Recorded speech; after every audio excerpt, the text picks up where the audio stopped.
मंगलम भगवान विष्णु मंगलम गरुडध्वजः मंगलम पुंडरीकाक्षो मंगलायतनं हरि.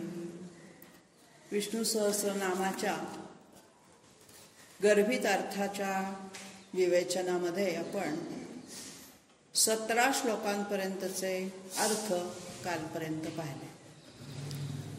18व्या श्लोकामधलं पहिलं विशेषण आहे वेद्य.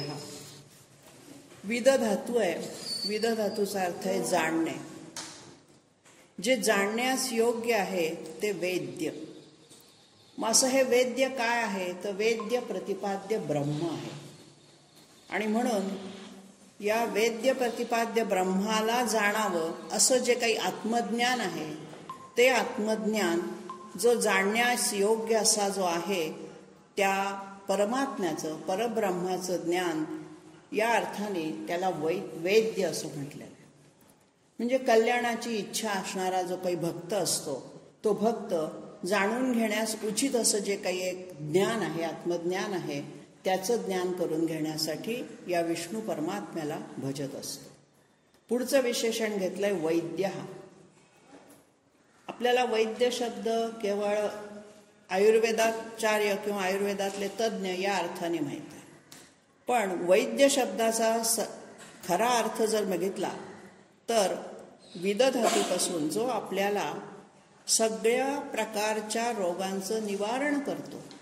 मग केवळ शारीरिकच नाही, भवरोगापासून सुद्धा जो आपलं निवारण करतो. अशा अर्थाने आत्मविद्या एकदा जाणली, वेद्य एकदा झालं की मग तो वैद्य आपल्याला उपयोगी असतो.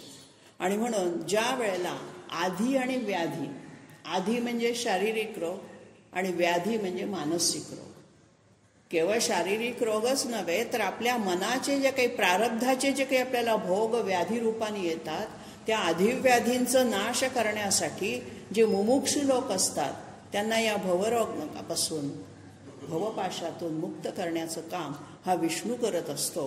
आणि म्हणून त्याला आत्मविद्येच्या योगाने मुमुक्षत्व लोकांना किंवा मुमुक्षु लोकांना मुक्ती देणारा अशा अर्थाने इथे वैद्य शब्द वापरलेला आहे. आता हा जो वैद्य असतो हा सर्व शास्त्र कला वेद ह्या सगळ्यांचा जाणकार असतोच. आणि म्हणून सगळं काही जाणणारा अशा अर्थाने त्याला वैद्य म्हटलं. पुढचं विशेषण घेतलेलं आहे सदायोगी. आता हा जो सदा योगी असतो आपण या अर्थाने मागे पाहिलं. योग म्हणजे जोडणे. ज्या वेळेला सगळ्यांशी सातत्याने हा जोडला गेलेला आहे, प्रत्येक जीवात्म्याशी हा परमात्मा अंशरूपाने जोडला गेलेला आहे. आणि म्हणून आत्मज्ञान झालेला जो समाधिस्थ योगी असतो त्याला सदायोगी तर म्हणतातच, परंतु प्रत्यक्ष रूपाने सगुणावतारात प्रकट झाल्यानंतर जो प्रत्येक स्वरूपाशी योग स्वरूपामध्ये जोडला गेलेला आहे. म्हणजे काय? गीतेमध्ये श्लोक आहे, इदम ज्ञानमुपाश्रित्य मम साधर्म मागताः सर्गेपि नोपजायन्ते प्रलयेन व्यथन्ति च. म्हणजे माझ्याशी जे अशा पद्धतीने जोडले जातात मामुपाश्रित्य माझ्या जवळ आल्यानंतर, मम साधर्म मागता माझ्या जवळ आल्यानंतर माझ्याशी एकरूप झाल्यानंतर त्यांना सर्गेपि नोपजायन्ते त्यांना उत्पत्तीच्या वेळा पुन्हा जन्मही नसतो आणि प्रलयेन विशेष प्रलय काळामध्ये त्यांचं व्यथंतीनच म्हणजे विनाश होत नाही. तेव्हा असे हे जे मुमुक्षु लोक आहेत त्या मुमुक्षु लोकांशी प्रत्यक्ष स्वस्वरूप योग स्वरूपाने जो जोडला गेलेला आहे अशा या ज्ञानी लोकांचा हा सदा योगी आहे. पुढचं विशेषण घेतलेलं आहे वीर. आता हा म्हणजे संहार करणे. मग हा वीर हा कसा काय, पराक्रमी लोकांचा संहार कसा काय करतोय तर या अर्थासाठी इथे वीर हा जो शब्द घेतलाय हे धर्मरक्षणासाठी रणांगणावर उतरल्यानंतर शत्रुपक्ष कितीही पराक्रमी असला, वीर असूर असला तरी त्याचा संहार करणारा, कारण सत्याच्या धर्माच्या प्रतिष्ठापनेसाठी जो लढतो आहे अशा अर्थाने इथे याला वीर म्हटलेला आहे. शब्दशः अर्थ हा म्हणजे संहार करणे हा धातूचा, परंतु इथे वीरांचा संहार असा अर्थ न घेता शत्रुपक्षातील किंवा जे धर्माच्या विरुद्ध लढता आहेत असत्याच्या बाजूनी जे लढा देत आहेत किंवा असत्याच्या बाजूने जे ठाम उभे आहेत अशा पराक्रमी लोकांचा, मग ते कितीही पराक्रमी असो, त्यांचा आधार हा असत्याचा असतो आणि म्हणून त्यांचा हा संहार करतो. अशा अर्थाने त्याला वीरहा म्हटलेलं आहे. पुढचा शब्द घेतलेला आहे माधवहा. हा एकदा येऊन गेला. मा म्हणजे लक्ष्मी, धव म्हणजे पती. हा लक्ष्मीचा पती आहे. या अर्थाने त्याला माधव म्हटलेलं आहे. किंवा म्हणजे विद्या पण अर्थ होतो. हा विद्येचाही स्वामी आहे आणि म्हणून विद्येचा स्वामी, लक्ष्मीचा पती अशा अर्थाने हा माधव हे विशेष नाम आलेलं आहे. पुढचं विशेषण घेतलेलं आहे मधु. हा जो मधु शब्द आहे, संस्कृतमध्ये मधुचा अर्थ आहे मध. मध कसा असतो? नुसता गोड असतो असं नाही, तो औषधी गुणधर्माने युक्त असतो. आणि म्हणून जो मध सगळ्यांना प्रिय असतो, सगळ्यांना आल्हाददायक त्याची चव असते, आवडतो, असा जो आहे तो सगळ्यांना प्रिय असणारा तो मधु. मग हा परमात्मा हा सगळ्यांना प्रिय, त्यालाही सगळे प्रिय. तो कोणाचाही द्वेष करत नाही, कोणालाही दूर लोटत नाही. अशा अर्थाने हा मधु आहे. आणि उपनिषदात जी मधुविद्या सांगितलेली आहे त्या मधुविद्येचा इथे संदर्भ जोडता येतो की मधुविद्या ही ज्याचं स्वरूप आहे किंवा मधुविद्येच्या योगे जो प्राप्त करता येतो, उपनिषदातली ती एक संज्ञा आहे. त्या इतक्या खोलात आपल्याला नको जायला, परंतु मधु नावाची एक विद्या असते आणि त्या विद्येचा आपण ज्या वेळेला उपासना करतो, साधना करतो, त्यावेळेला जो साधनेने आपल्याला प्राप्त होतो, अशा अर्थाने हा मधु आहे. आपला व्यवहारातला जर अर्थ घेतला तर मधाप्रमाणे सगळ्यांना आल्हाद देणारा, सगळ्या व्याधींवरती उपयुक्त असं औषध असणारा असा हा मध आहे. आणि म्हणून पंचामृतामध्ये आपण मधाचा समावेश केलेला आहे. पुढचं विशेषण घेतलेलं आहे अतींद्रिय. अतींद्रिय हे काले अतींद्र विशेषण आलं होतं 17व्या श्लोकाला. इंद्रियांच्या पलीकडचा, इंद्रियांच्या पलीकडे असणारा म्हणजे काय? 5 जे शब्द, स्पर्श, रस, रूप आणि गंध हे जे विषय आहेत इंद्रियांचे, पंच ज्ञानेंद्रियांचे जे हे 5 विषय आहेत. शब्द हा कानाचा विषय आहे, स्पर्श हा त्वचेचा विषय आहे किंवा डोळ्याचा विषय आहे, रूप बघणं, जिभेचा विषय, रस चाखणं. तर ह्या पंचविषय ज्ञानेंद्रियांच्याही पलीकडे जो आहे त्या इंद्रियांना तो गोचर होत नाही, कळत नाही, समजत नाही, त्याचं ज्ञान मूळ स्वरूप उकलत नाही, अशा अर्थाने तो अतींद्रिय आहे. आणि आणखीन एक इंद्रिय आपल्या 5 इंद्रियांच्या पलीकडचं म्हणजे मन. मन हे अंतरेंद्रिय मानलेलं आहे, 6वं. मनःषष्ठाणी इंद्रिय. तेव्हा हे जे 6वं इंद्रिय मन आहे त्यालाही तो अगोचर आहे. म्हणजे केवळ पंच विषयांनाच तो अनाकलनीय असं नाही, तर तो मनाला सुद्धा अनाकलनीय आहे. केवळ मनाच्या कल्पनेतून त्याला जाणता येत नाही, सगळ्या प्रकारच्या आकलनाच्या पलीकडे असणारा, पण अवघड आहे, पण अशक्य नाही. परमात्म्याचं आकलन अवघड जरूर आहे पण अशक्य नाही. अनेकांनी संतांना ते शक्य झालेलं आहे. आणि म्हणून काही गोष्टी आपल्याला अशक्य वाटतात पण त्या अवघड असतात म्हणून वाटतात. अनाकलनीय असलं तरी ते कुणाला कुणाला केव्हा ना कुठल्या स्वरूपात आकलनीय झालेलं आहे आणि त्यांनी आपल्याला त्यांच्या अभंगाद्वारे त्याचं स्वरूप सांगितलेलं आहे. विठ्ठलाचं स्वरूप वर्णन करताना त्यांनी किती किती विशेषणं वापरलेली आहेत. आणि म्हणून आपल्याला आपल्या विषयांना किंवा मनाला तो अगोचर जरी असला, आपल्या इंद्रियांच्या कळण्याच्या, जाणून घेण्याच्या शक्तीच्या, सामर्थ्याच्या तो पलीकडे असला तरी सुद्धा तो आपल्या दृष्टीने अतींद्रियच आहे.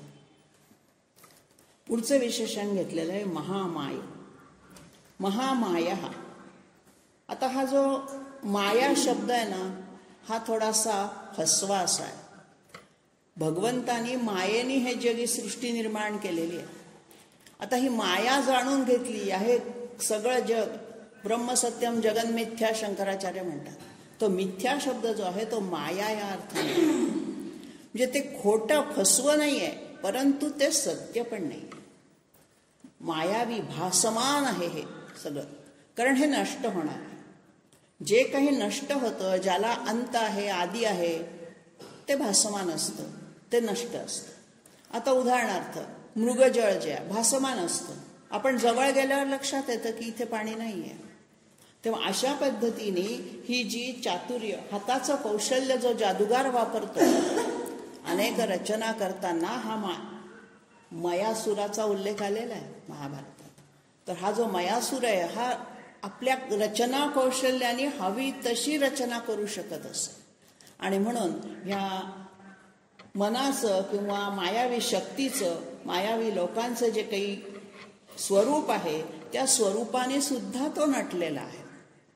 आणि म्हणून मायावी लोकांवरती मायेचा पगडा तर तो घालतो. आपल्यासारख्या सामान्य लोकांना तर तो खरंच वाटतं की हे सगळं जग हेच खरं आहे, जे डोळ्याने दिसतं तेच सत्य, त्याच्या पलीकडे काही असूच शकत नाही असं आपल्याला वाटायला लागतं. परंतु या मायावी किंवा महामाया शब्दामध्ये महा म्हणजे मोठी, ही महान शक्ती आहे लपलेली, ती आपल्याला दिसत नाही. उदाहरणार्थ जर यायचं झालं तर स्वप्नामध्ये आपल्याला स्वप्न पडतं की आपण खूप मोठ्या उच्च आसनावर बसलो, अगदी राजा आहोत आपण. जाग आल्यावर कळतं की अरे हे असत्य आहे, खरं नाही आहे, आपण राजा नाही आहोत. स्वप्नात श्रीखंड खाल्ला म्हणजे जागेपणी पोट भरत नाही. मग ते काय असतं? तो भास असतो, ती माया असते. तसं ह्या जगामध्ये भगवंतानी आपल्याला ज्या भूमिकेत पाठवलेलं आहे ती भूमिका जगताना आपल्याला ती भूमिका आपणच आहोत असं वाटायला लागतं.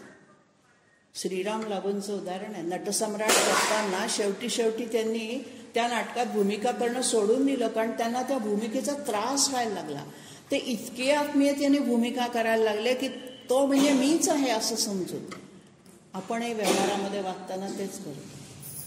माझ्या वाट्याला आलेलं कर्म हे भगवंतानी दिलंय असं नाहीच, हे माझंच आहे. मी हा जो तिथला मी आहे हे माझं काम आहे आणि मी कसं करणार, मी तसं करणार नाही, हा जो भास आपण ठेवतो स्वतःच्या मनामध्ये की नाही हे माझा नाही, हे माझं नाही आहे किंवा हे खरं नाही आहे, मला तात्पुरतं ही भूमिका करण्यासाठी भगवंतानी या सृष्टीपटलावर, या नाट्यगृहाच्या याच्यामध्ये पाठवलेलं आहे. सृष्टीच्या पटलावर ती भूमिका संपली की मी स्वस्वरूपाकडे मला जायचंय. नाटकामध्ये असणारा भिकारी हा काही खरा गेल्यावर भिकारी नसतो. तशा अर्थाने ही माया जी आहे ही आपल्याला खरी भासते, खरी वाटते, पण ती तशी खरी नसते. खरं स्वरूप हे त्या मायेच्याही पलीकडचं असतं. अशा अर्थाने हे विलक्षण बुद्धिबल जे आहे त्या महान मायेमध्ये, त्याच्यामध्ये साठवलेलं आहे. आणि ह्या अर्थाने तो महामाया हा शब्द वापरला. पुल्लिंगी केलंय महामाया.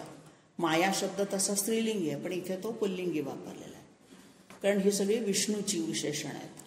पुढचं विशेषण घेतलंय महोत्साह. महान उत्साह ज्याचा आहे तो महोत्साह. आता हा उत्साह कशाचा उत्साह आहे तर मनाचा. संपूर्ण अद्भुत सृष्टी निर्माण करण्यासाठी लागणारा जो काही उत्साह आहे तो त्याला आवश्यकच आहे, त्याशिवाय होणंच शक्य नाही. कुठलंही साधं काम करण्यासाठी सुद्धा आपल्याला उत्साह आवश्यक असतो. उत्साहाने काम केलं तर ते काम सफल होतं, चांगलं होतं. अशा अर्थाने हा विश्वाची उत्पत्ती, स्थिती, लय करण्यामध्ये जो सतत उत्साही आहे, तत्पर आहे, मग्न आहे. कंटाळा नावाचं त्याला काही येतच नाही, कंटाळा करतच नाही तो. सूर्याला कंटाळाला उगवायचा, आज थोडं उशिरा जाऊ असं कधी झालंच नाही, कारण सूर्य कोणाच्या अधिपत्याखाली काम करतो तर ह्या परमात्म्याच्या. तेव्हा हे सगळे जे काही विशेषणं आहेत ही सगळी या भगवंताची, परमात्म्याची जी विशेषणं आहेत ही सद्गुणांचा पराकोटीचा अभिनिवेश दाखवणारी आहेत. पराकोटीचं सद्गुण आहेत त्याच्यामध्ये सगळं. आणि म्हणून महोत्साह हा मोठा उत्साह असणारा, महान उत्साही असा आहे. पुढचा शब्द घेतलाय महाबलः. उत्साह हा मानसिक पाहिला, आता हे बल हे शारीरिक आहे. नुसताच मनाचा उत्साह असून चालत नाही, शरीराने साथ द्यावी लागते. म्हणून हा महाबल आहे, महाबलवान आहे, सामर्थ्यशाली आहे, शक्तिशाली आहे. आणि म्हणून ज्या वेळेला मन, मनाचा उत्साह आणि शरीर यांची सांगड घातली जाते त्यावेळेला ते कार्य, इष्टकार्य सिद्धीस जातं.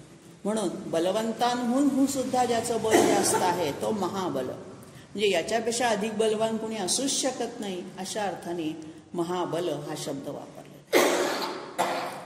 पुढच्या श्लोकाकडे वळूया. 19व्या श्लोकामध्ये महाबुद्धी.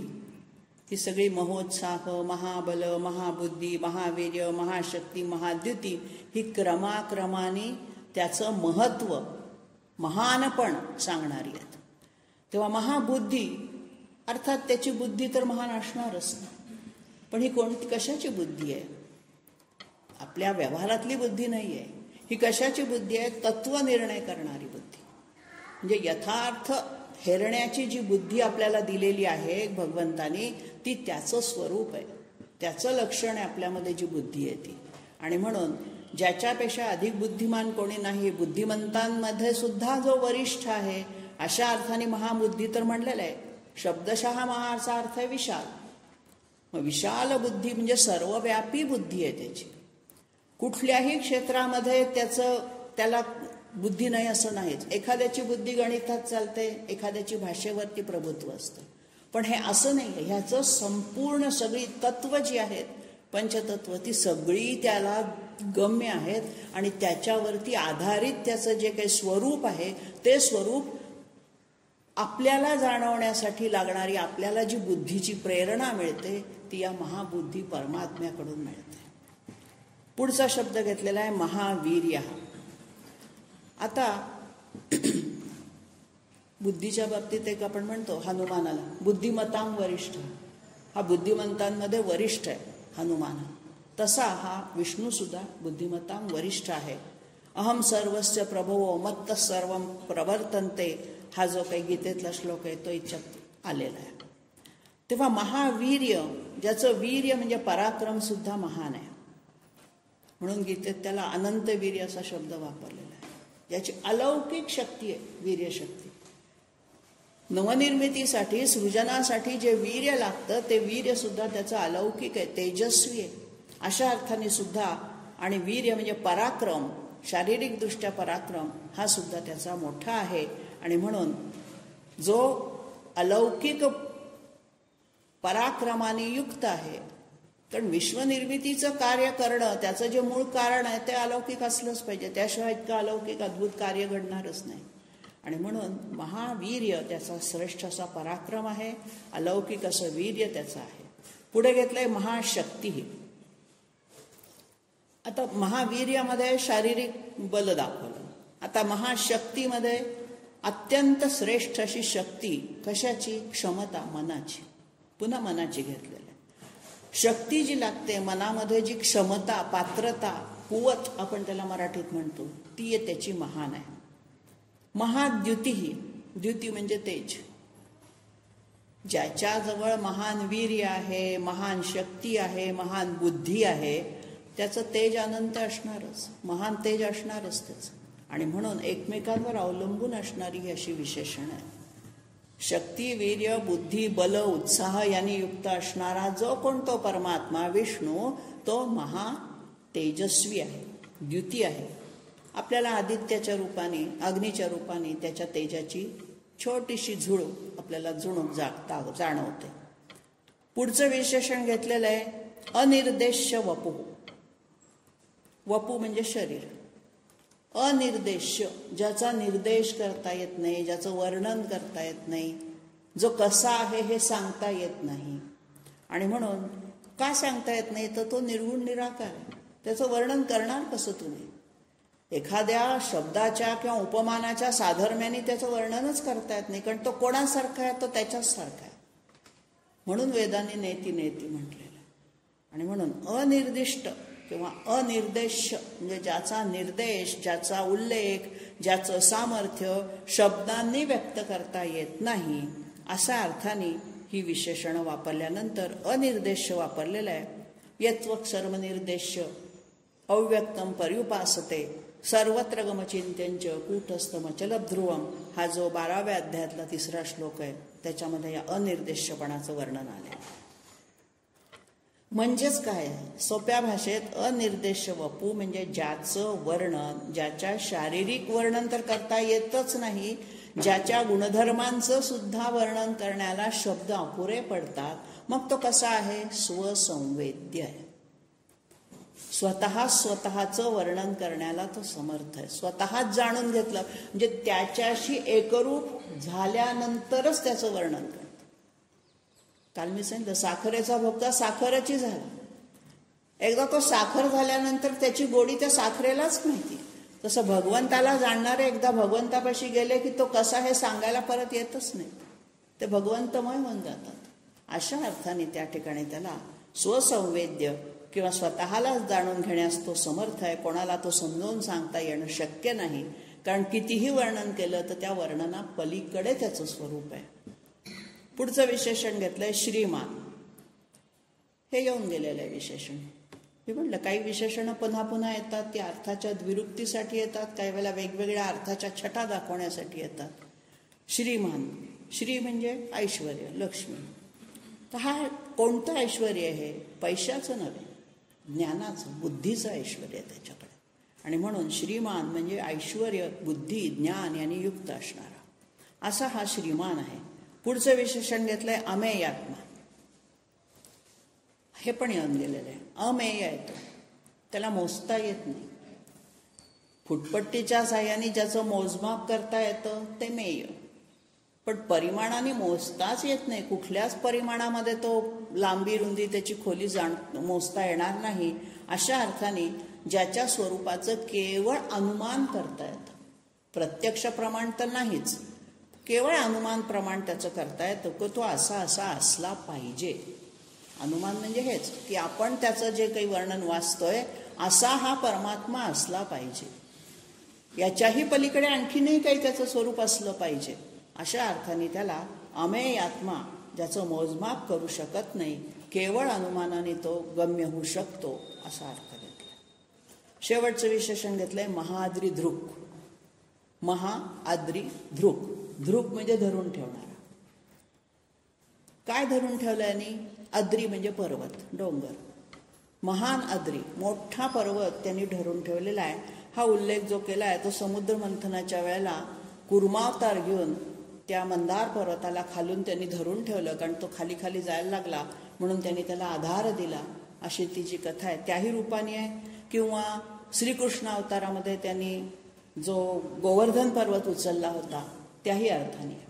मग आता हे महान पर्वत उचलण्याची क्षमता असणं याला काही फार मोठं हे लागत नाही, महाबल आहे ते. मग असं विशेषण त्याला महाआद्री ध्रुव का म्हटलेलं आहे? तर आद्री म्हणजे साधं जर परमात्म्याच्या आज्ञेशिवाय झाडाचं पानही हलत नाही. हे पर्वत तर इतके अचल आहेत, स्थिर आहेत.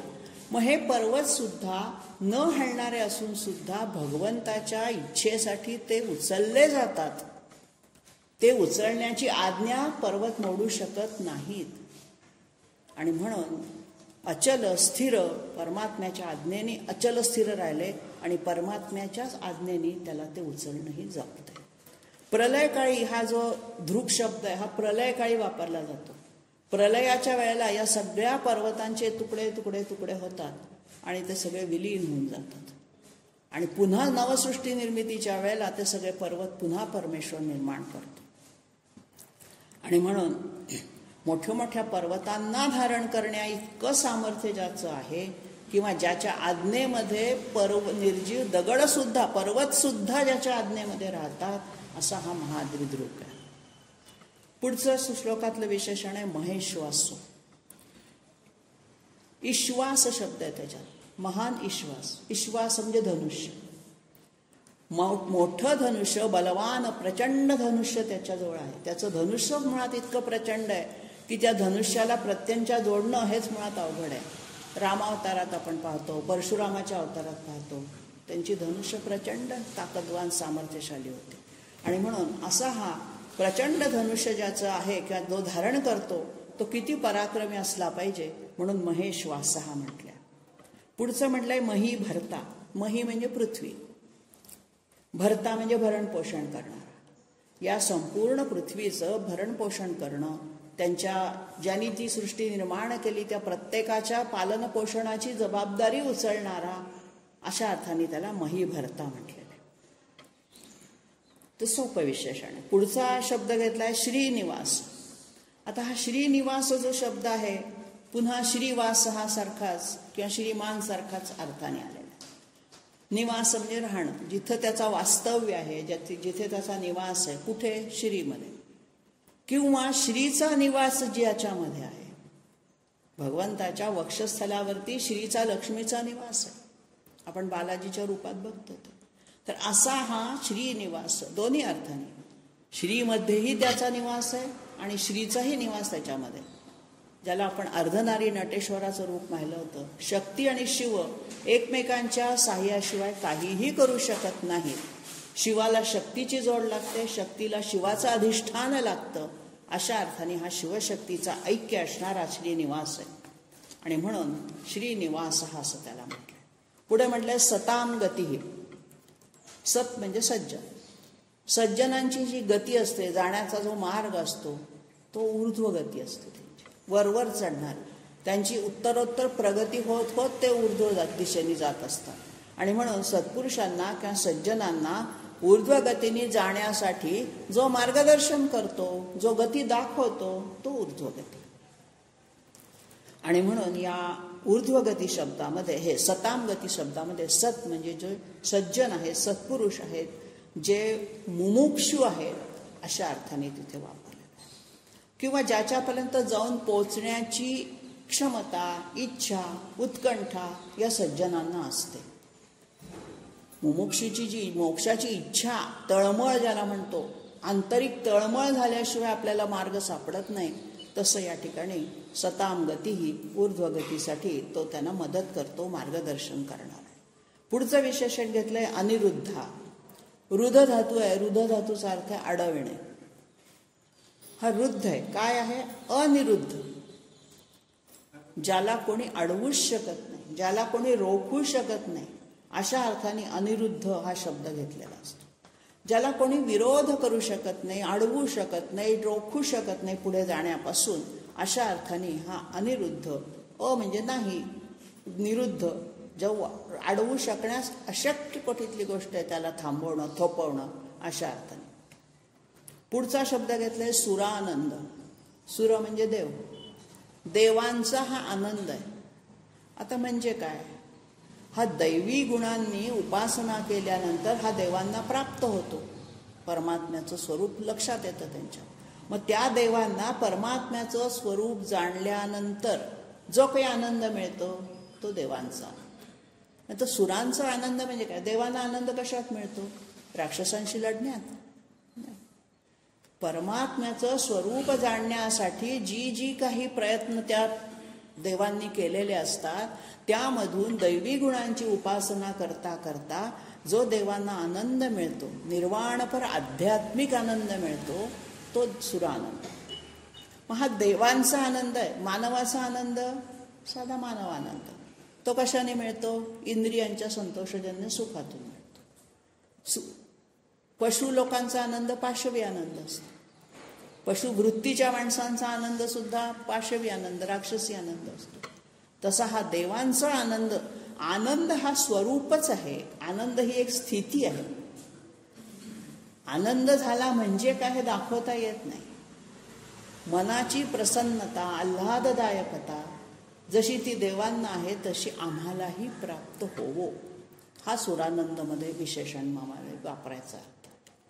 तेव्हा हा सुरानंद आहे, सगळ्यांना आत्मप्रकाशपर आनंद देणारा आहे. त्या गीतेमध्ये सुखम आत्यंतिकम यत्तत बुद्धिग्राह्यम अतींद्रियम. जे सुख आनंद आहे कसं आहे? ते आत्यंतिक सुख आहे, बुद्धिग्राह्य नाही, ते अतींद्रिय आहे. पुढचा शब्द घेतलाय गोविंद. गोविंद शब्द कृष्णासाठी आपण विष्णूसाठी वापरतो. गो म्हणजे इंद्रिय. गोचे पुष्कळ अर्थ संस्कृतमध्ये होतात. गो म्हणजे इंद्रिय, गो म्हणजे वाणी, गो म्हणजे गाय. तर इथे जो गोविंद घेतलेला आहे, पृथ्वी सुद्धा गोचा अर्थ होतो. विंद धातू घेतलाय. विंद म्हणजे मिळवणे. मग हा काय मिळवतो, काय प्राप्त करून घेतो? तर ह्या संपूर्ण गोचा म्हणजे वाणीचा स्वामी येतो. वाणीचा स्वामी या अर्थाने सुद्धा त्याला गोविंद म्हटलेलं आहे. आणि गोधन, वाग्धन हेही प्राप्त करून घेणारा या अर्थाने त्याला गोविंद म्हटलेलं आहे. म्हणजे गायी पाळणारा या अर्थाने गोपाळ शब्द आहे. पण गोविंद शब्दामध्ये गायींचा पालन करण्याचा वृत्ती नाही. इथे गायींच्या सगळ्या गोष्टी ज्या आपण धन रूपामध्ये मानतो, पूर्वी धनरूपात गाईचं दान केलं जायचं. इतक्या गाई त्याला बक्षीस दिल्या, इतक्या गाई त्याला दान केल्या. तशा अर्थाने हे जे गोधन आहे त्यांचा तो पालन करता एक तर आहेच, परंतु गायीमधलं जे पावित्र्य आहे ते पावित्र्य म्हणजे त्याचा अंश. या अर्थाने त्याला गोविंद शब्द प्राप्त झालेला आहे. गायींचं तो रक्षण करतो. आणि म्हणून आजही जे गायीच्या रक्षणासाठी आपण म्हणतो की हिंदू धर्मामध्ये गाय ही का पवित्र आहे, तर गायीमध्ये सगळ्या सत्वगुणांचा आश्रय आणि त्या सत्वगुणांच्या पासून आपल्याला सुद्धा सात्विक आनंद मिळवता येतो. अशा अर्थाने गोविंद शब्द लागला.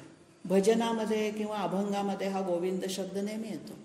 तुकारामाचा अभंग आहेच, गोविंद गोविंद मना लागली या छंद. अनेक संतांच्या अभंगामध्ये हा गोविंद शब्द लोकप्रिय आहे. म्हणजे आपल्या वाणीचा, आपल्या इंद्रियांचा आणि गोधनाचा सगळ्याचा तो स्वामी आहे. सगळं त्यांनी प्राप्त केलेलं आहे, विंदमने मिळवलेलं आहे. अर्थात त्याचीच निर्मिती आहे, तो काय मिळवणार, पण ह्या सगळ्यामधून त्याला निर्मितीचा आनंद मिळाला. दिवाळीच्या वेळेला मुलं मातीचा किल्ला बनवतात, त्यांना किती आनंद होतो, मी बनवला. मग मनुष्यासारखं इतकं छान हे स्वरूप बनवल्यानंतर, त्या परमात्म्याला गाय बनवल्यानंतर, त्या मनुष्याला वाणी दिल्यानंतर किती आनंद झाला असेल. अशा अर्थाने तो गोविंद आहे. पुढे म्हटलंय गोविदाम पती. इथे जो गो शब्द आलेला आहे हा मात्र गोविदाम पतीमध्ये गो म्हणजे गूढ वाणी किंवा वेद या अर्थाने आलेला आहे. आणि वेद जाणणारा तो गोविद. गोविंद वेगळा आणि गोविद वेगळा. वेद जाणणारा, वेदवित किंवा वेद्य ज्याला आपण पहिलं विशेषण पाहिलं तसाच हा गोविद आहे, जो उत्कृष्ट वाणी असणारे जे वेद स्वरूप राशी, तो ज्याला मिळालेला आहे, की जो त्यांनी निर्माण केलेला आहे, तो जो जाणतो, त्याचे निश्वासच वेद आहेत. भगवंताचे निश्वास म्हणजेच वेद आहेत. आणि म्हणून वेद जाणणारा, गूढ वाणीद्वारे त्यांनी जी वेदांची हे करून घेतलेली आहे निर्मिती, त्यांचा तो स्वामी आहे. पती म्हणजे स्वामी. आणि म्हणून या सगळ्या विशेषणांमधून परमेश्वराने, परमात्म स्वरूपाने काय काय निर्माण केलं, त्या निर्मिती मागचा त्याचा हेतू काय होता, त्या निर्मितीमधून त्याला काय मिळालं आणि त्यानुसार आपलं आचरण आहे की नाही.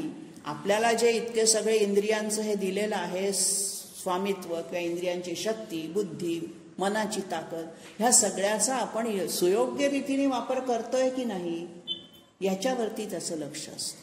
सर्वदर्शी येतो, सर्वदृक् विशेषण काल पाहिजे. सगळ्यांवरती त्याची बारकाईने नजर आहे की तुम्ही काय करताय, डोळ्यांचा वापर कशासाठी करताय, कानांचा वापर कशासाठी करताय. तेव्हा इंद्रियांचं रक्षण करणं, इंद्रियांचाही तो स्वामी आहे. अशा अर्थाने गोविंद आणि गोविद उत्कृष्ट वाणी, वेदवाणीचा तो साठा आहे, जाणणार. पुढे 21व्या श्लोकामध्ये म्हटलंय मरीची. पहिलं विशेषण घेतलंय मरीची. मरीची हे सूर्याचं 12 नावातलं एक नाव आहे. आपण 12 नमस्कार घालतो त्यावेळेला मरीचे नमा म्हणतो. तर हे तेजरूप, अंशरूप, ज्याला आपण किरण रूप असं म्हणूया त्याचं. तर हे जे प्रकाशमय रूप आहे, तेजस्वी रूप आहे. आणि मरीची हे सप्तर्षींमधले एक ऋषी आहेत, त्यांचंही नाव मरीची. तर ह्या सप्तर्षींपैकी एक असणार आहे. आणि सूर्याच्या 7 रंगांना सुद्धा सप्तर्षी असं म्हटलेलं आहे. उपनिषदांमध्ये सूर्याचे जे 7 रंग आहेत, तानापी हे नेपाजा आपण ज्याला म्हणतो, तो जो तांबडा रंग आहे तो सगळ्यात आधी असतो. आधी तांबडं फुटतं आणि मग सूर्य येतो. तर हा जो तांबडा रंग आहे तो या मरीची शब्दामध्ये अभिप्रेत. सगळ्यात आरक्त वर्ण ज्याला म्हणतो आपण तांबडा, तो आहे तिथे. आणि म्हणून प्रकाशमय, तेजस्वी, किरणरूप हे जे परमात्म्याचं स्वरूप आहे त्याला इथे वंदन आहे. मरीची. पुढचं विशेषण घेतलंय दमन. दमन शब्दाचा अर्थ आहे नियंत्रण ठेव. शंकराचार्यांचं विष्णू षटपदी स्तोत्र जे आहे त्याच्यातली ओळख, त्यातला पहिला श्लोक फार प्रसिद्ध आहे. अविनयमपनय विष्णू दमय मन शमय भूतदयां विस्तारय तारय संसार सागरता. अविनयमपनय विष्णू, हे विष्णू तू काय कर, माझं जे काही मूढत्व आहे ते सगळं दूर कर माझ्यातला जो अविनय आहे, उद्धटपणा आहे, तो सुद्धा दूर कर.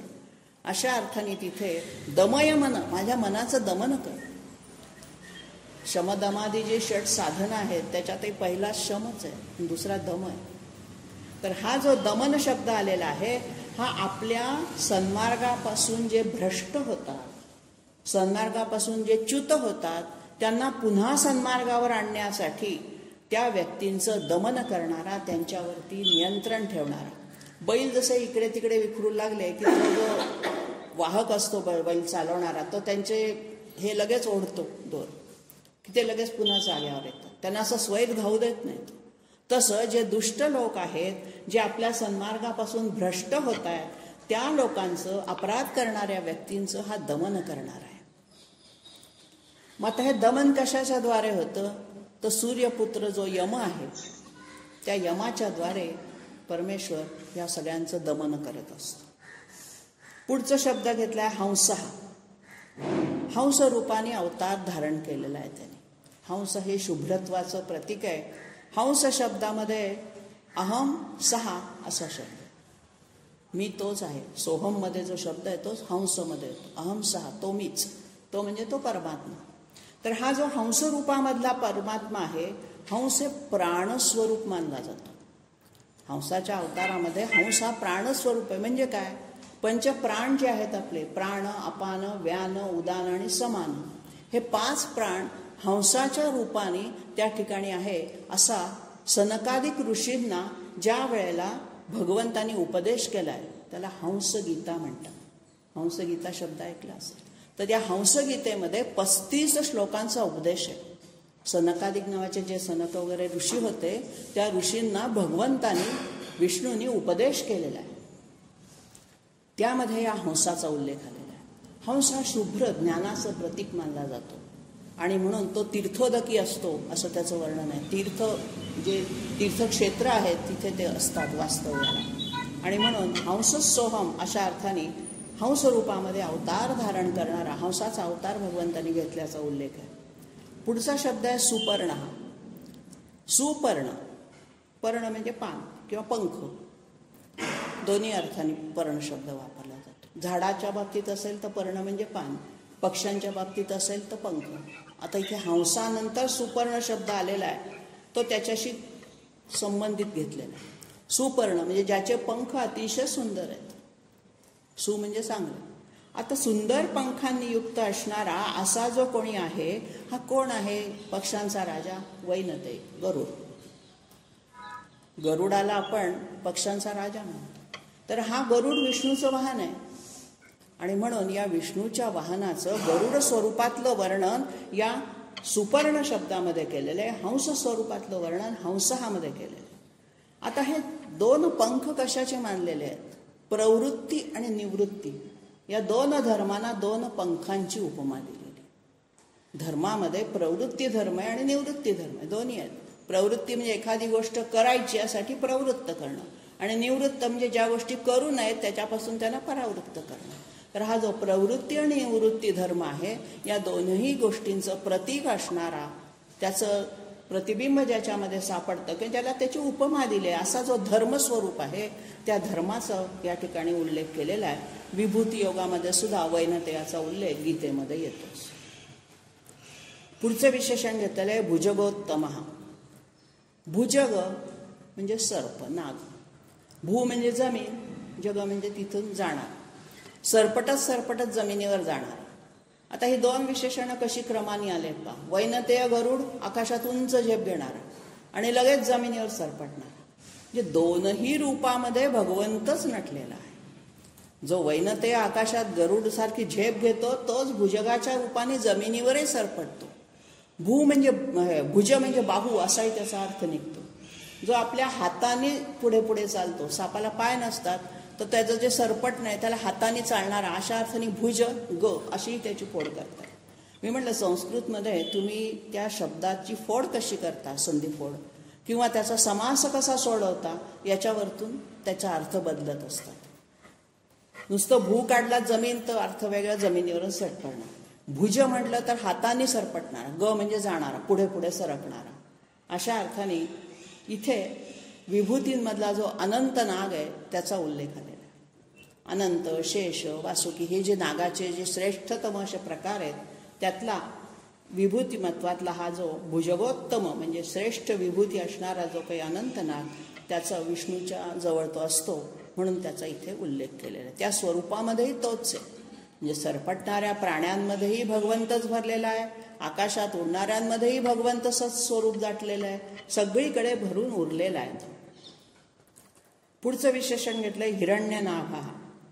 हिरण्य म्हणजे सोनं, शुद्ध सोनं, दागिन्यात वापरतो ते नव्हे. भट्टीत तावून सुलाखून निघालेलं जे शुद्ध सोनं असतं त्याला हिरण्य शब्द, ते अतिशय तेजस्वी असतं. तेव्हा हिरण्यासारखी ज्याची नाभी म्हणजे बेंबी आहे असा हिरण्य नाभ. बेंबी हे उत्पत्तीचं स्थान मानलेलं आहे, बिंदू मानलेलं आहे. तर त्या नाभी केंद्रावरती हिरण्यासारखं तेज आहे त्याच्या, आणि म्हणून त्याला हिरण्य नाभा, सुवर्णाप्रमाणे मंगल नाभी ज्याची आहे, पवित्र नाभी ज्याची आहे, किंवा त्याच्या नाभीचा आकार आपण पद्मनाभ शब्दामध्ये पण हेच अर्थ पाहिला. तेव्हा हे जे सुवर्ण आहे ना हे सौरशक्तीचं घनीभूत स्वरूप मानलं जातं. सूर्याचं जे तेजस्वी पण आहे ते तेजस्वी पण या सोन्यामध्ये उतरतं म्हणून त्याला सौरशक्तीचं घनीभूत स्वरूप ते हिरण्य असं वर्णन त्या ठिकाणी केलंय. पुढचं विशेषण घेतलंय सुतपाह. आता हे जे तप करायचंय, तप म्हणजे काय? आत्मशुद्धीसाठी केलेली साधना. तपशरण म्हणजे जंगलात जाऊन केवळ जप करत बसणं, ध्यान लावून बसणं याच्यापेक्षा सुद्धा आत्मशुद्धीसाठी ज्या ज्या प्रकारच्या साधना सांगितलेल्या आहेत त्या सगळ्या साधनांना तप म्हणतायत. आणि म्हणून या मनश्चेंद्रियाणांच ह्यैकाग्र परमम तपा, शंकराचार्यांनी व्याख्या केली आहे तपाची. मनसहा च इंद्रियाणांच, मन आणि इंद्रिय, इंद्रिय म्हणजे आपले हे जे नाक, डोळे, कान सगळे इंद्रिय, ह्यांची एकाग्रता, एकाग्रम परमम तपा, यांचं एकाग्रता साधणं म्हणजे तप. आपल्याला भगवंताच्या पूजेमध्ये, वाचनामध्ये, जपामध्ये एकाग्रता महत्वाची असते आणि ह्या एकाग्रतेला तप असं म्हटलेलं आहे. आणि हा सुतपा आहे, त्या तपामध्ये सुद्धा त्याचं वास्तव्य आहे. आणि दुसरा हस्त असा काढलाय बदरिकाश्रमामध्ये नरनारायण रूपाने ज्यांनी उत्कृष्ट तप केलं. नरनारायणाची कथा आहे. त्यांनी बद्रिकाश्रमामध्ये खूप तप केलं आणि मग त्या विष्णूंनी त्यांना उपदेश केलेला आहे. तर अशा अर्थाने मन आणि इंद्रिय यांच्या एकाग्रतेला तप असा शब्द वापरलेला आहे. आणि म्हणून या संपूर्ण श्लोकांमध्ये जी जी काही विशेषणं वापरलेली आहेत ती सगळी एकेका अंशाने नटलेल्या परमेश्वराची रूप आहेत. मग ती पशु, पक्षी, प्राणी, वनस्पती, डोंगर, पर्वत, सगळ्या माणसाची सगळी इंद्रिय या सगळ्यामध्ये त्याचा अंश असल्याशिवाय, चैतन्य शक्ती असल्याशिवाय ती शक्य नाही. पुढचं विशेषण घेतलेलं आहे पद्मनाभ. परत तेच आलं, हिरण्यनाभ सारखंच पद्मनाभ. पण हिरण्यनाभामध्ये तेज आहे, तळपणार. पद्मनाभामध्ये कमळाची सुकुमारता आहे. पद्म म्हणजे कमळ. काही कमळ सूर्यविकासी असतात, काही कमळ चंद्रविकासी असतात. तर त्यातलं जे पद्म आहे त्या पद्माच्या नाभीमध्ये, ज्याच्या नाभीमध्ये कमळासारखी सुकुमारता आहे, नाजूकपणा आहे, कोमलता आहे. म्हणून तो एका बाजूनी कठोर पण आहे, एका बाजूनी मृदू पण आहे. वज्रादपि कठोराणी मृदूनी कुसुमादपि लोकोत्तराणाम चेतांसी कोण ज्ञातू निरसी. लोकोत्तर पुरुष जे असतात ते वज्रापेक्षाही कठोर होतात, प्रसंगी फुलापेक्षाही मऊ होतात. तेव्हा या सगळ्या गोष्टी ज्या आहेत त्या सगळ्या त्या ठिकाणी सुकुमारता दाखवणाऱ्या पद्म विशेषणाने दाखवलेले आहेत.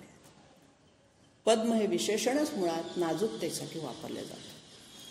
आणि मग असा अर्थ केलाय की सगळ्यांच्या हृदय कमलामध्ये त्याचा निवास आहेच. हृदय अतिशय नाजूक असतं, केव्हा दुखावलं जाईल सांगता येत नाहीत भावभावना. अशा अर्थाने सुद्धा त्याला पद्मनाभ म्हटलंय.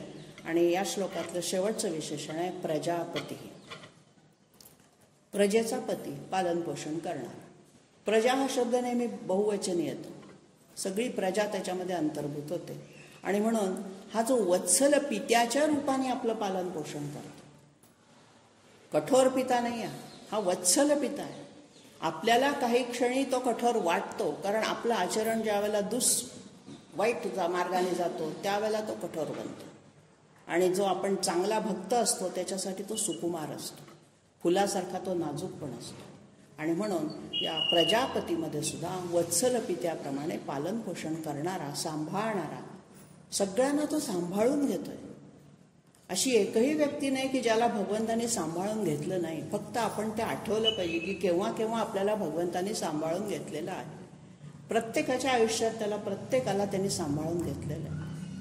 तेव्हा अशा या सगळ्या विशेषणांमधून विष्णूचं विविध रंगांनी, विविध अंगांनी नटलेलं रूप आपण पाहतो.